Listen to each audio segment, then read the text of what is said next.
l'UDPS consolidera le pouvoir jusqu'à la venue de Congo Losako. Nzambe aleki bango nyonso na nguya na makasi. Losako prophète. Babomba kanzambe abelikambo te. Ndasenga baka mukabile. Okona yo kana kangai. Tabia sakani na bango kwa bambo. Kabila éviter les dangers na FCC. Autant que combat faillu te olingi ba yo ka ndengene. Faut le bela faillu.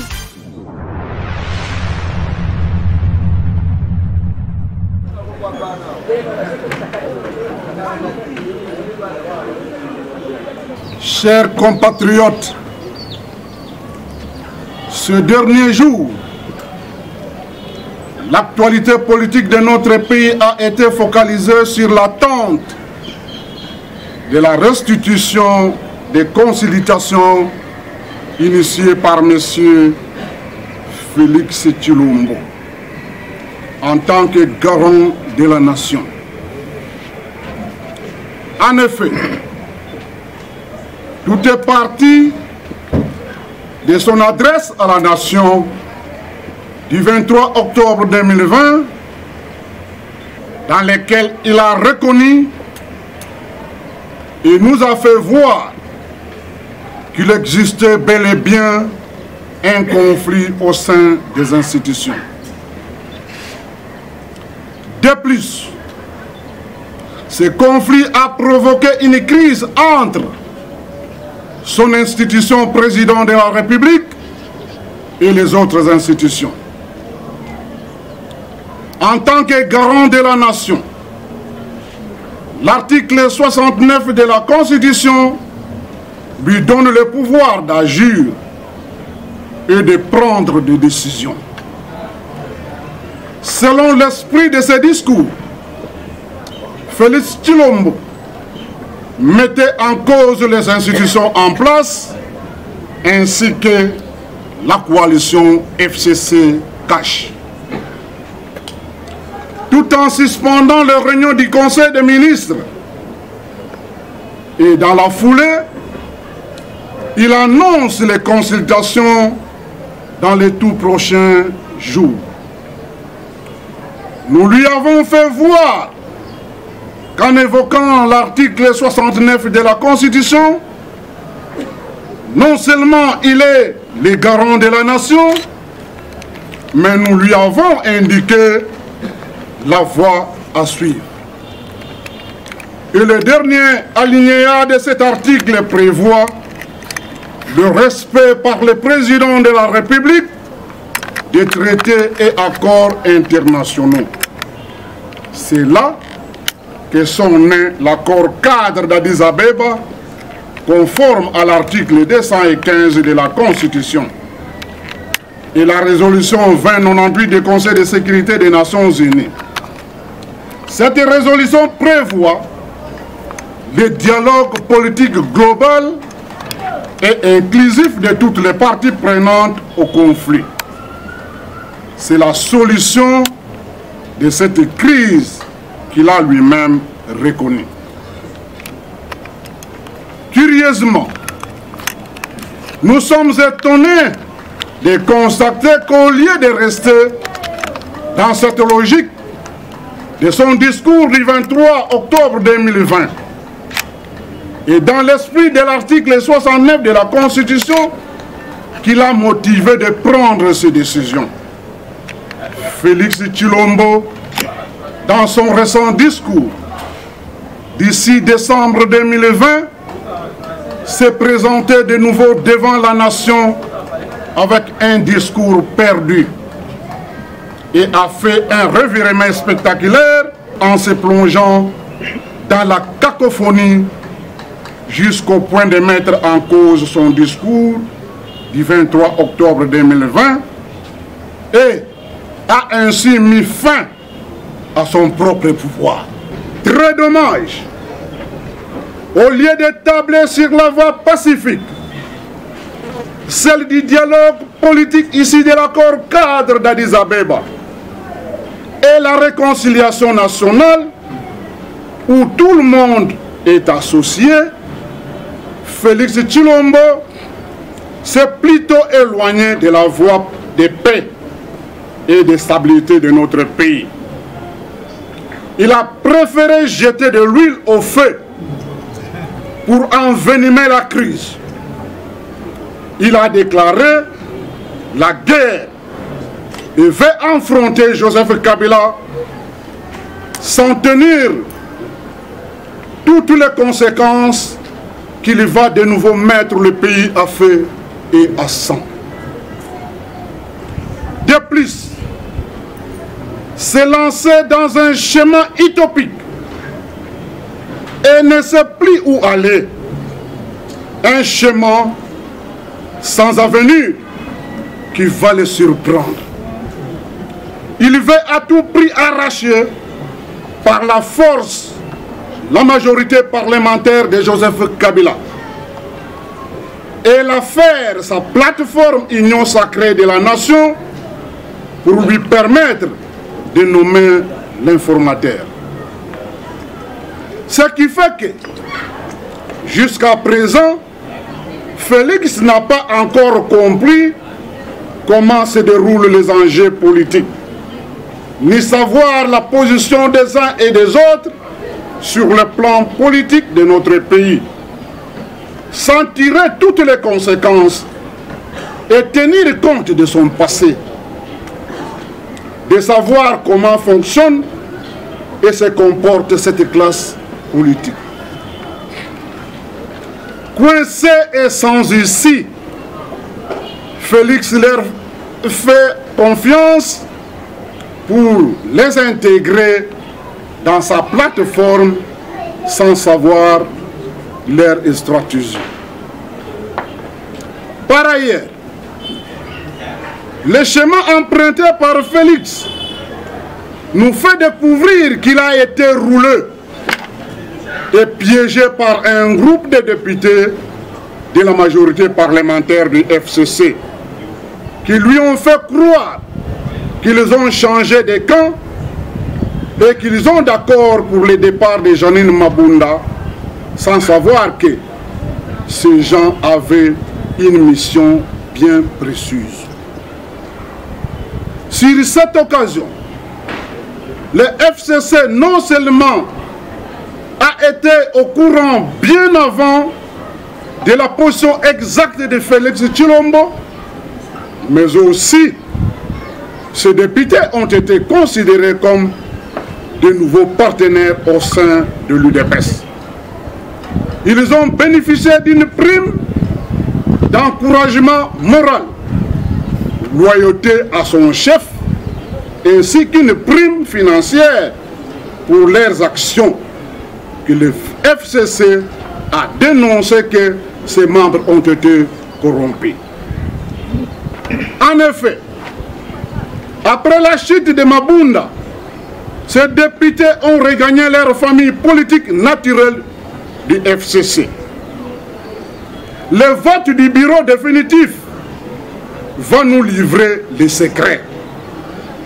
C'est avec ces députés que Félix croit renverser la tendance et obtenir la majorité parlementaire afin de diriger le pays dans les jours à venir. Ce chemin est incertain, trop d'ambition, qui va d'ailleurs l'emporter, et l'Union sacrée de la nation, sa nouvelle plateforme, va disparaître dans la scène politique. En outre, sans se référer à la Constitution, Félix Tshilombo s'est mis dans la logique de s'imposer par la force, de s'accaparer de plein pouvoir. Il veut s'octroyer un pouvoir absolu et totalitaire, que l'Union des Républicains ne lui laissera jamais libre pour réaliser ce projet de triste mémoire. Félix Tshilombo s'est mis dans la confusion et cette fois-ci, il a oublié que c'est lui qui nous a informé qu'il existe une crise au sein des institutions. Ce qu'il a poussé dans son discours du 23 octobre 2020 à prendre la décision de déboulonner les institutions en place. Cependant, au lieu de résoudre cette crise en dehors des institutions, Félix Tshilombo rentre dans les mêmes institutions à problème pour chercher la solution et promet de nommer un informateur pour identifier une nouvelle majorité parlementaire. Pour lui, c'est le changement du gouvernement qui va résoudre la crise dans notre pays. À cette occasion, il active la machine et ouvre le premier front, cible et attaque le bureau de l'Assemblée nationale. Janine Mabunda et son bureau sont destitués. Et la procédure est déjà en cours pour la mise en place d'un nouveau bureau définitif. La suite des événements sera bien analysée quand assez. Et pendant ce temps, le Premier ministre Ilunga est dans les collimateurs de Félix Tshilombo. C'est son départ qui va ouvrir la voie à la nomination d'un informateur annoncé pour la recherche d'une nouvelle majorité parlementaire qui va lui mettre de former, qui va lui permettre de former un nouveau gouvernement où Félix Tshilombo rêve de contrôler seul toutes les institutions, particulièrement la CENI, la Cour constitutionnelle, l'armée, la police, les services de sécurité, les entreprises publiques et tant d'autres qui ont créé la crise actuelle que nous sommes en train de vivre aujourd'hui. Une fois de plus, Félix Tshilombo a raté l'occasion en or, lui offerte par Norbert Louyeye, président national de l'Union républicaine, que seul le dialogue politique issu de l'accord cadre doit résoudre cette crise.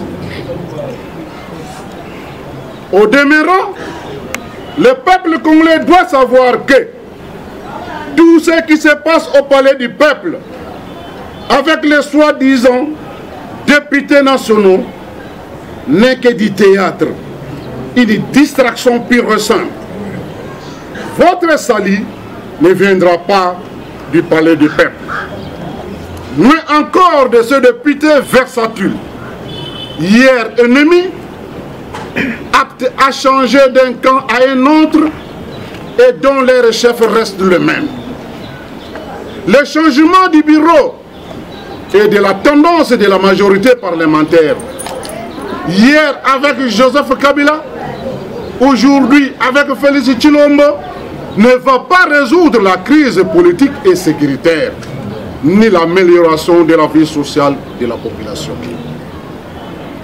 Vous devez savoir que vous êtes en face d'une classe politique corrompue, pourrie, médiocre, sans idéal ni moral. Autrement dit, Félix Tshilombo a oublié que la majorité parlementaire s'était déjà dégagée et bien identifiée au sein du FCC.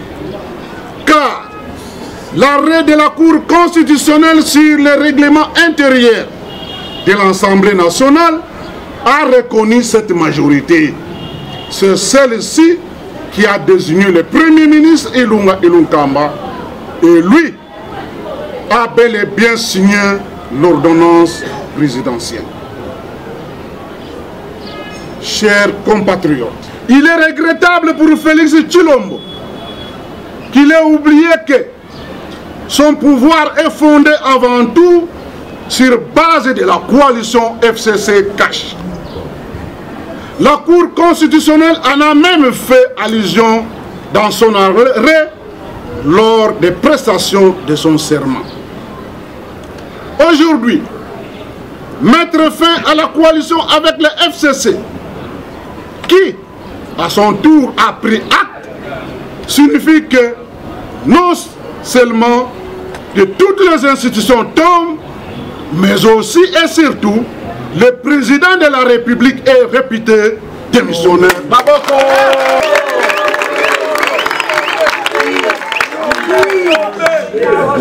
Tous sont en train d'expédier les affaires courantes. Il est clair qu'aujourd'hui, en République démocratique du Congo, le pouvoir est dans la rue. Et nous sommes dans le contexte de 1992 où M.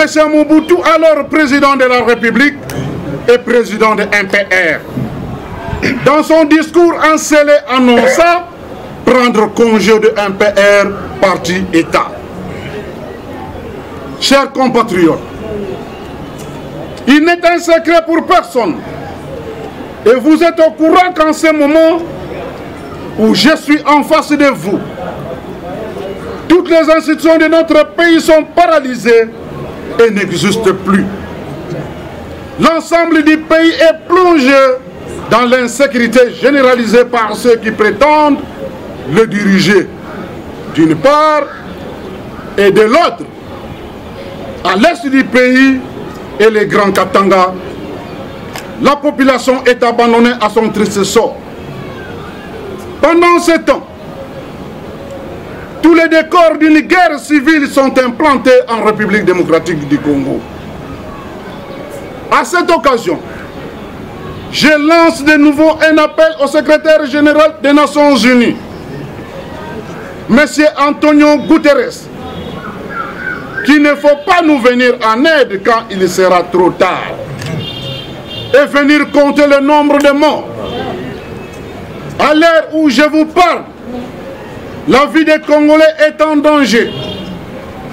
Il est urgent d'intervenir dans l'immédiat en désignant le médiateur botswanais afin de prendre contact avec toutes les parties prenantes au conflit pour organiser les dialogues politiques ici de l'accord cadre d'Addis Abeba.